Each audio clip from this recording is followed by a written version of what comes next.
what did the anime improve upon in the manga in Wistoria, Wand and Sword during the Grand Magic Festival arc? Well, I guess that's gonna be the hook.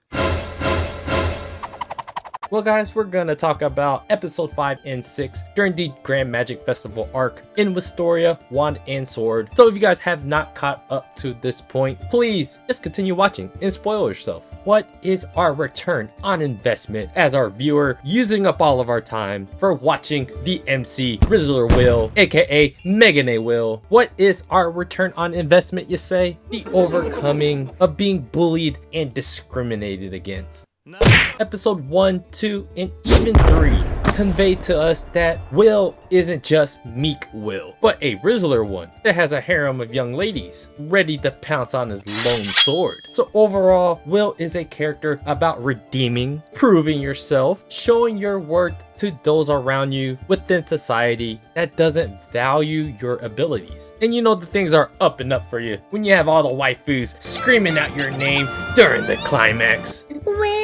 Ones that even love shrine you and stalk you from above the symbol. At the start of episode 5 for the beginning of the Grand Magic Festival event, Will wants to make this asshole pay for his discrimination against the dwarves. If Will wins, Julius must apologize to Donan, Gina, and all the other dwarves. And if Julius wins, Will must willingly disappear from the face of magical royalty. While we have a plot of hero versus an antagonist, and with a very strong shonen motivation to cheer behind our Rizzler Will, what we come to realize within the story is you can't just trade a flaming asshole for an iced out asshole. We need real character development. So re-enter Shion. So what the anime does incredibly better than the manga is actually the pacing. If you guys read the manga, the pacing is really fast, especially if you want to dig deep into the characters. Well, at least early on, and very specifically for Shion. For him specifically, I never got the sense of the build-up with him in the manga, as it's blasting the crap out of Will came out of nowhere.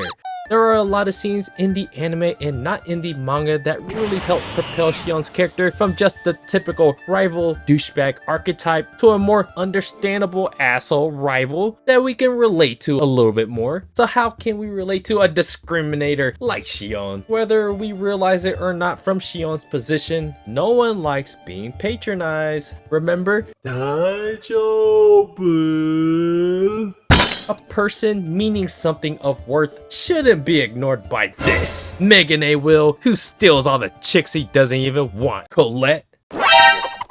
These kinds of antagonist rival types at first always show why the audience views them as bad guys, but it's always something redeeming about them that pop up later on that is used to win us over, like, hey, the soulless one might actually have his soul after all. With the incredible animation that built up to a new side of Shion, a more understanding but prideful one that wants to show his own worth, that kind of draws parallel to Will in almost the same way society looks at Will. He's getting that from Will himself. This new side of Shion is one that we should all recognize. In the manga, this scene when Will is making his way all the way to the crown during the event when Shion attacked Will, it kind of just happened. With the manga speeding by the arcs really fast, the anime, by nature of it not trying to catch up all the way to the manga and extending a lot of the elements that make us really drown within the characters and really feel what they're feeling as characters. They've done this with Will throughout, and now they're using that with Shion. In a way, this is the kind of filler that you really need to build that substance within the story and get us to really care about the characters. When you pace things so fast, we don't have time to process what the characters are all about and why we get to like them and why they have certain redeeming qualities that maybe we should recognize and give us kind of that turning point of, hey, that's just an asshole character, to, hey, that's an asshole, but that's an asshole with feelings. And I get where he's coming from. Overall, episodes 5 and 6 were animated very well, and the pacing slowed down to let the characters really flesh out all of their issues between Megane Will and becoming of substance Shion. All the while, Colette is out here just being the perfect friend zone sympathy booty. Not only is she always there for our boy, elevating Megane Will to accomplish leaving her side, she's out here low-key, delivering crazy abilities of her own. I guess it makes total sense how sympathy booty Colette Loire is so confident that she can protect Rizzler Will,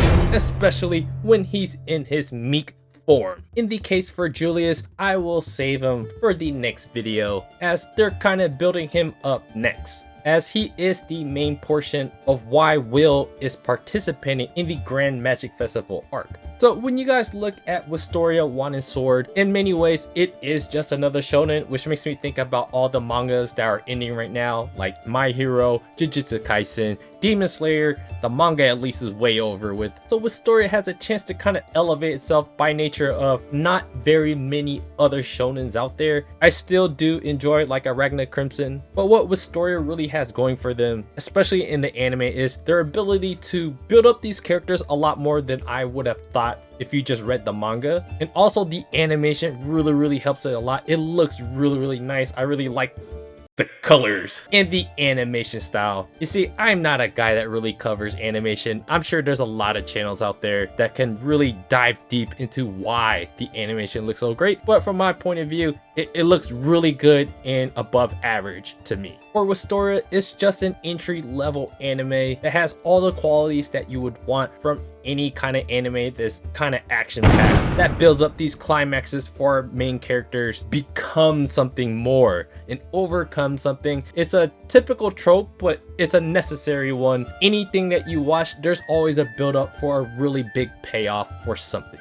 So yeah, I know this is going to be a short video, but let me know what you guys thought about episodes 5 and 6 of Wistoria, Wand and Sword. We're just really early on in the story, so they're really building up these characters right now. And Julius, I've caught up guys with the manga, and Julius, I have so much to say when all that comes around, but that might be for another season, unfortunately. But yeah, so let me know what you guys thought about Wistoria, Wand and Sword up until this point. And if you guys read the manga, let me know what you guys think too up until this point as well. So yeah guys, do me a favor, hit the like button, subscribe to the channel if you guys haven't already. Check out my blog at otakusen.com. And I appreciate you guys watching, and I'll see you guys on the next video.